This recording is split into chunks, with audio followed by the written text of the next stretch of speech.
we are hosting you for Hajj training. और अल्लाह के घर में आप जाएं, हमारे लिए भी ज़रूर दुआ करें, इस वतन के लिए दुआ करें कि अल्लाह ताला हमें खैर बांटने की तौफीक दे। और तालीमी निज़ाम जो है वो किसी भी मुल्क के अंदर या किसी भी कौम के अंदर उसमें तब्दीली लाने के लिए एक बड़ा अहम रोल प्ले करता है। और अल्लाह के नबी पाक सल्लल्लाहु अलैहि वसल्लम अपना तारफ़ यही करवाया करते थे, इन्नमा बस्तु मुअल्लिमन, मुझे मुअल्लिम बना के भेजा गया।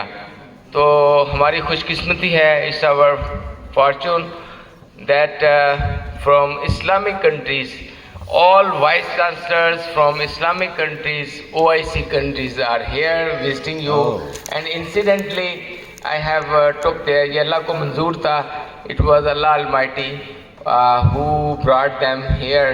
And it's a big hand for our guests from the Muslim country.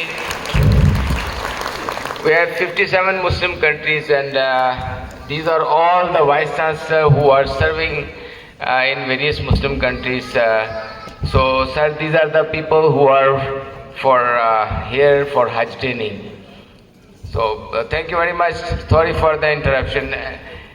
Anybody of you want to say a few words, sir?